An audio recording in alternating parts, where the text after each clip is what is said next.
Imagine you're standing in a gallery and you're looking at a canvas that makes your eyes, like, physically unable to rest. Oh, yeah.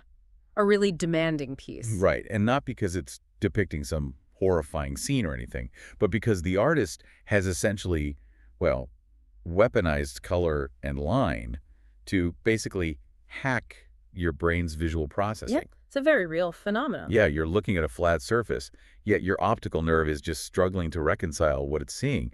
It creates this literal vibrating tension right in your head. It totally forces a physiological response before your cognitive brain even has a chance to, catch up and ask, wait, what is this a picture of? Exactly. You're just dealing with visual overload from the exact moment you make eye contact with the piece. And that biological visual tension is really the foundation for our deep dive today. I'm really excited for this one. Same. We're taking this single, intensely complex artwork. It's a painting by Anupam Gupta, who goes by Much Chew, and it's titled Crimson Silhouette in Monochromatic Flow. Such a great title, too. It really is. Mm-hmm. And our mission today is to take that intense visual language and translate it into an auditory exploration for you. Which is, frankly, a brilliant exercise. Yeah. Because decoding a piece of highly abstract, really textured art is essentially a stress test for our pattern recognition systems. Yeah. It just forces us to slow down our perception. And for you listening, I mean, this isn't just an art critique.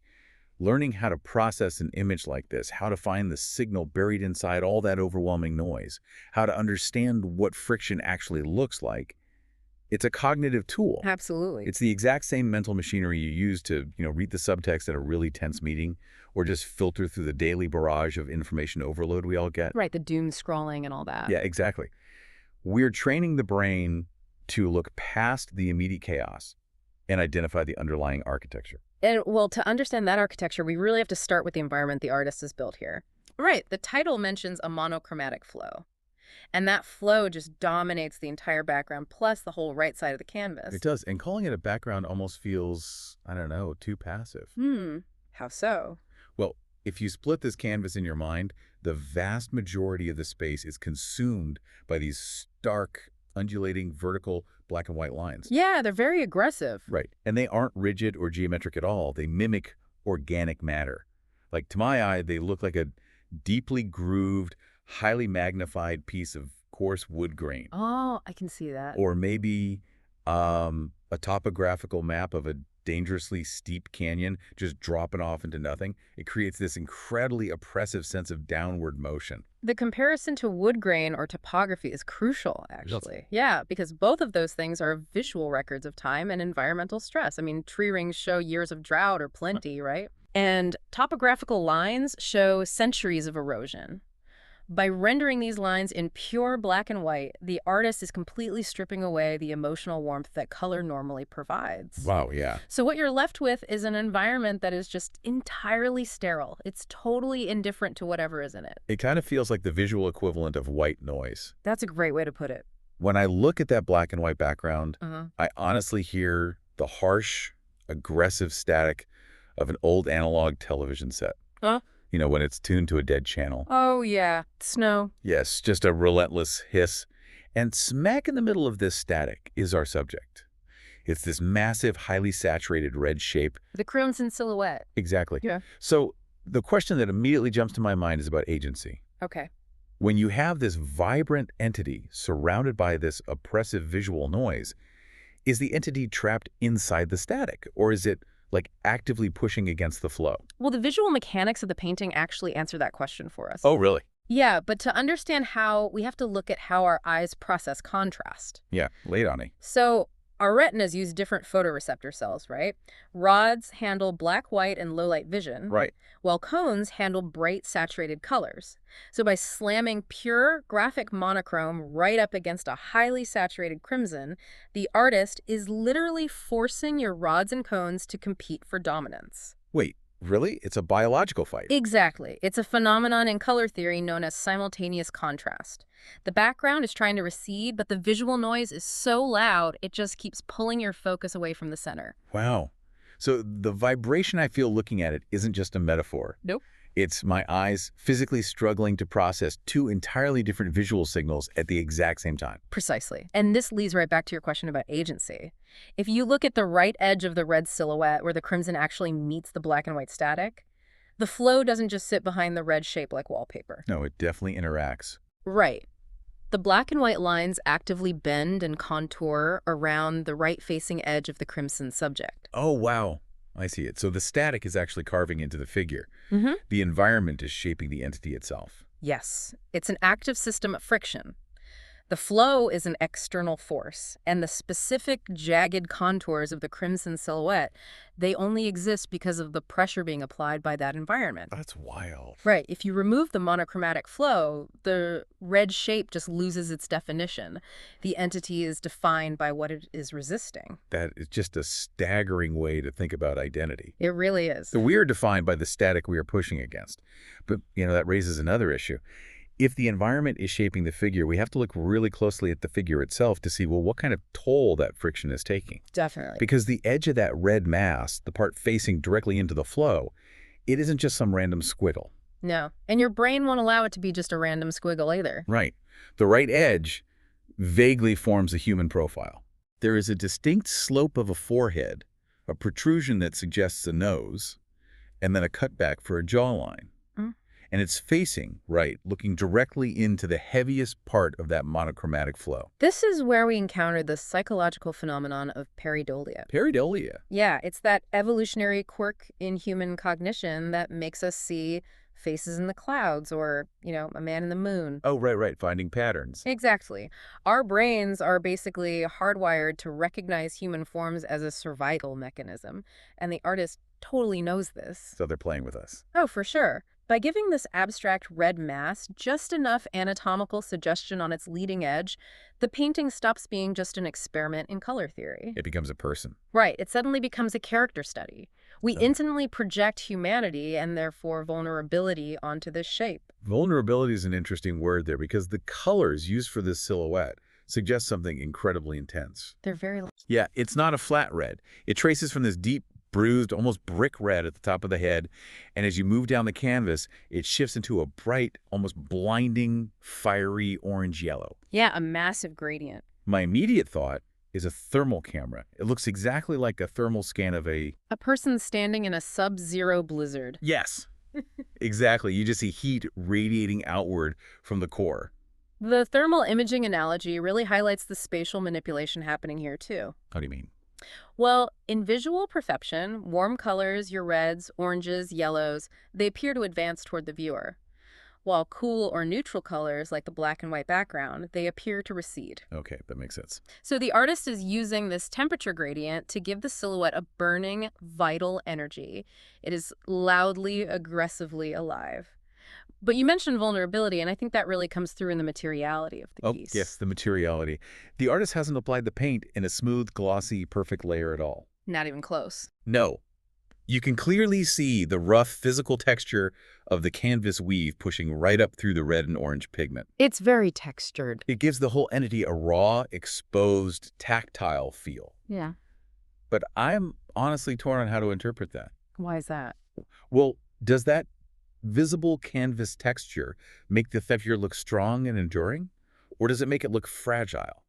Like we're seeing its skeletal structure underneath or something? I think it forces a reconciliation of both concepts, actually. Really, both? Yeah. Think about classical art. The goal was often to completely hide the canvas, to create an illusion so perfect you forget you're looking at a painted object. Right, like a window into another world. Exactly. But by deliberately letting the rough texture of the cloth show through, the artist basically breaks the fourth wall. I see. It reveals the reality of the medium. The figure isn't a flawless illusion, it's a physical object existing under strain. It looks weathered, it looks like it has been sanded down by all that static. It's surviving, but it's not untouched. Definitely not. And you can really see that it's not untouched when you start scanning the internal space of that red and orange silhouette. Because, once your eyes adjust to the heat of those colors, you realize the figure is covered in very deliberate, almost cryptic markings. Yes. It's carrying luggage, so to speak. The markings are the narrative engine of the piece, I'd say. They transform the silhouette from just a mere presence into a full history. Let's trace that history then, starting near the top of the head. Up in that deep, bruised red area, there is a distinct circle outlined in dark pigment. Very prominent. Right. And given the pareidolia we talked about, our brains looking for a face, that circle sits exactly where an eye or a brain would be. Yeah. I mean, some people might read it as a sun or a moon, but in the context of a profile, it feels like a center of consciousness to me. It absolutely acts as an anchor. In an image composed entirely of flowing vertical lines and these gradient color fields, a closed geometric shape like a circle just arrests the eye. It gives you somewhere to look. Right. It gives the silhouette a focal point of awareness. It tells the viewer, hey, this entity isn't just reacting blindly to the flow, it is perceiving it.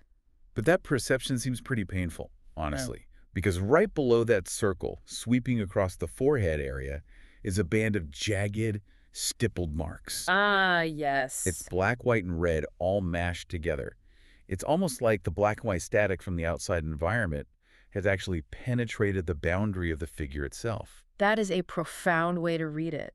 If the outside flow is environmental pressure or noise, that stippled band suggests the noise has internalized. Internalized noise, yeah. It's cognitive load. The static isn't just pushing against the skin of the silhouette anymore. It has entered the psyche. And that internalized static leads right into what I find to be, honestly, the most violent part of the painting. The cut. Yes. Further down, there's this stark, diagonal white line cutting horizontally across the middle of the figure. It physically severs the deep red top section from the bright orange bottom section. It's very jarring. And below that, in the orange heat, there are 3 or 4 vertical white scratch-like lines. They look exactly like tally marks. Mm-hmm. But I keep getting hung up on that diagonal white line. It looks like a cracked screen on a phone, or like a deep laceration. Are we looking at a fundamentally broken entity here? To really understand that severance, we need to consider the physical technique involved in making it. Okay. Because those white lines, the diagonal cut and the vertical tally marks, they don't look gently brushed on at all. They appear to be instances of sgraffito. Sgraffito. Yes. It's an art technique where the artist forcefully scratches or scrapes through a top layer of wet paint to reveal the canvas or a lower layer of color beneath it. Ooh, wow. So they're physically carving into it. Exactly. It is a subtractive, physically aggressive act. The artist is literally gouging the surface, so your read of violence is entirely accurate to the actual creation of the piece. That makes so much sense. However, a laceration doesn't necessarily mean the entity is completely broken. I guess it could be a scar. Exactly, and a scar is a record of healing, or at the very least, endurance. Right. When you combine that diagonal severance with those vertical tally marks you mentioned, the narrative shifts from sudden destruction to drawn-out survival. Yeah. Tally marks are a universal human symbol for counting time under duress. Think of a prisoner marking days on a cell wall. Yeah. It represents the sheer passage of time, leaving a physical, scraped-in mark on the subject. For everyone listening, think about how you track a difficult period in your own life. The cups of coffee, the crossed-off days on a calendar, the number of emails you survived in a week. We all do it. We really do. We all have our own version of those scraped-in tally marks when we're just trying to endure our own personal static. And the painting makes that abstract feeling of endurance entirely visible. You have a conscious being, radiating heat, fighting against an indifferent flow that is carving out its face, all while accumulating these deep scars of time. It's incredible. It is a complete closed-loop visual thesis on resilience. Wait, hold on. I'd agree it's a closed loop, except for one massive detail that we actually haven't touched yet, and it completely breaks the rules we just established. Oh, I know what you're going to say. We have spent this entire time talking about a brutal, high-contrast world, right? Warm reds and oranges doing battle against sterile black and white static. You're looking at the bottom edge. I am. Down at the very bottom, hiding amidst some of that white and black stippling, there is a sudden cluster of bright azure blue dots. It's so striking. It really is. And it's not blended in. It looks like little drips of pure blue just sitting on top of the canvas. Why introduce blue? It's a great question. In a piece literally titled Crimson Silhouette in Monochromatic Flow, dropping bright blue at the bottom feels like a visual jump scare in a quiet movie. It makes no sense within the ecosystem of the painting. Which is precisely why it is there. To mess with us. Basically. In art theory, introducing a completely foreign element into a tightly controlled palette is called a cognitive disruption. Cognitive disruption, okay. Right. Think about it. The brain has spent all this time adapting to the red versus monochrome environment. We've settled into the rhythm of it. Right. We figured out the rules. Exactly. But by dropping in those blue dots, The artist forces a sudden system reboot. Oh, I get it. It prevents you from getting complacent with the image. It really does. Yeah. Aesthetically, it acts as a visual anchor to keep the eye from sliding right off the bottom of the canvas.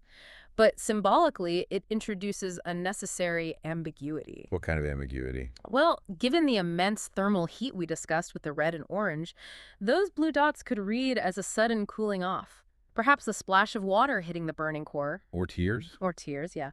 Falling and pooling at the bottom of the frame. It could also be a meta-commentary, honestly. Oh, so? A deliberate, unblended drip of paint left by the artist, just to remind you that despite all this deep psychological projection we are doing, you are ultimately looking at pigment on cloth. Just snapping us back to reality. Exactly. And, that sudden snap back to reality is actually reinforced by something else down in that corner. The timestamp. Yes, it's incredibly faint. But sitting right over the black and white lines on the bottom right is a text stamp. It just says 2020.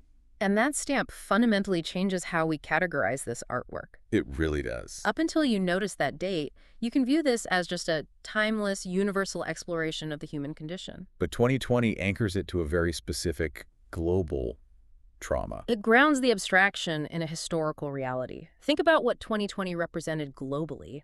Massive disruption, profound isolation, and overwhelming amounts of visual and auditory static from the news cycle. So much static. Right. Suddenly, the monochromatic flow isn't just abstract environmental pressure anymore. It's the specific chaotic reality of that year. It completely recontextualizes the tally marks for me. The scraping away of time. The feeling of being a burning, isolated core surrounded by noise that you just can't control. It makes it so personal. It goes from being a fascinating experiment in cognitive load and color theory to a highly specific historical document of a collective feeling. It demonstrates the power of visual art to capture the emotional truth of an era much more accurately than, say, a simple photograph or a written headline ever could.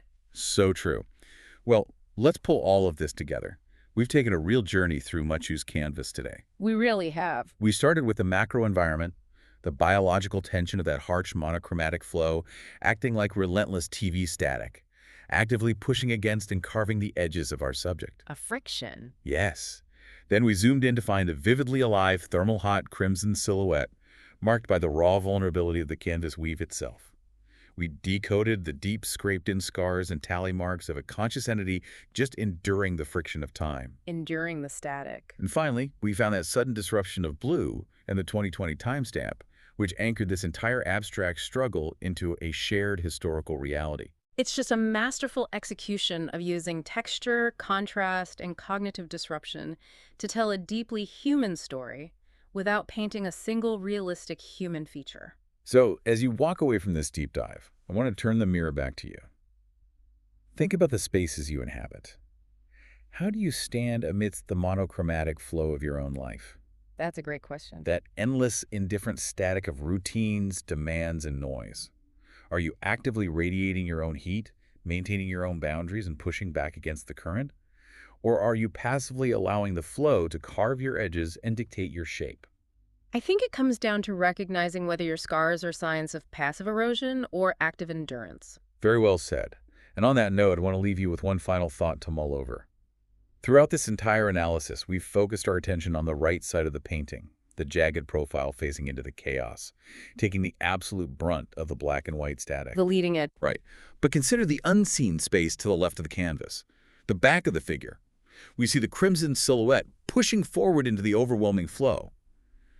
But what is pushing it from behind, what unseen off-canvas forces the silhouette walking away from, that makes plunging headfirst into freezing, chaotic static the better option. Keep that in mind the next time you find yourself wading into the noise.